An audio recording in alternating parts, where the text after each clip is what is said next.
Well, here's a fun story to start off 2024. The world's dopiest political villain, Lauren Boebert, has decided to take on Deadpool. And yeah, she's losing. Or, as Deadpool would put it, I'm about to do to you what Limp Bizkit did to music in the late 90s. Let me show you what I mean. The last thing we had heard from Lauren Boebert was a few months ago when this happened. On Friday, Boebert apologized for her own behavior, coming at a recent performance of the family-friendly musical Beetlejuice. According to the Denver Post, a pregnant woman seated behind her asked her to stop. Taking flash pictures. There it is. Before Boebert was ejected for causing a disturbance at the show.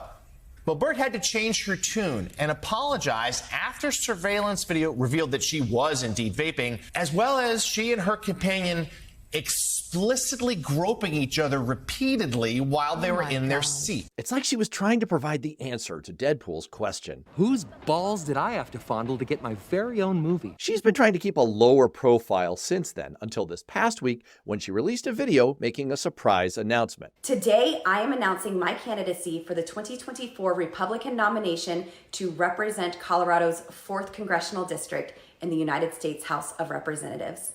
It's the right move for me personally, and it's the right decision for those who support our conservative movement. This is the right move for Colorado, for us. Let me just give a shout out to the Washington Post Shorts team, of all people, for putting out this succinct and very funny summary of Boebert's announcement. I'm running for Congress again, but in a more conservative Colorado district that I don't yet live in. She can do that? She can do that. But why is she doing that? Because I'm running against her in her current district, and I've raised 3 times as much money as her. Well, I did beat you in that last race. Only by 546 votes, and a lot has happened since then.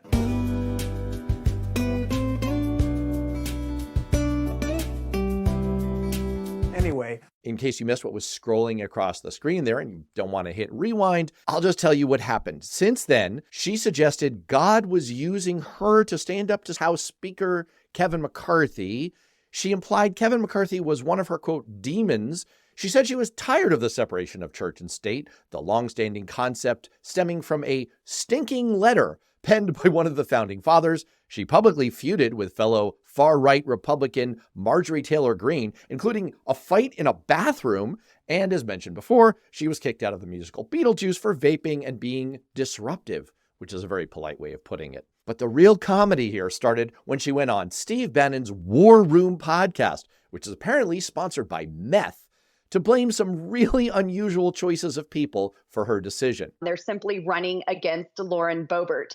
And it's not just Aspen that the money is coming from. It's coming from Hollywood. When you have Barbara Streisand coming in and donating to the Democrat, when you have Ryan Reynolds coming in and donating to the Democrat, it shows you that Hollywood is trying to buy their way into Congress. Just so we're clear here, her story is that she's not running away from a losing race or the people she represents. She loves these people. They're great. And she's going to continue to fight for them from another district that's much easier to win because it's a lot more Republican. The real problem here is not her insane statements or behavior coming from a member of the U.S. Congress. Fake laugh, hiding real pain. Or her bathroom fight with Marjorie Taylor Greene. It's funny that I only ever see 2 of you. Or the fact that she's getting demolished in the fundraising fist fight in her current district. Feast.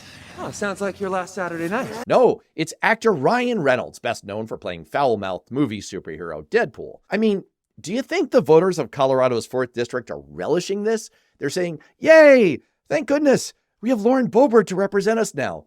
It's probably more like, what's a nice place like you doing and a girl like this? But of course, the true unintentional comedy in all this, the dog whistle, that's kind of a real whistle, is the conspicuous way she blames the, quote, Hollywood influence, a name check of Barbara Streisand, for trying to defeat her.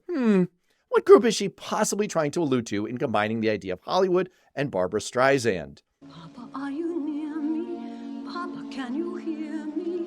Did I mention that the opponent she's fleeing from in her current district is a Jewish man? What about him makes you so nervous?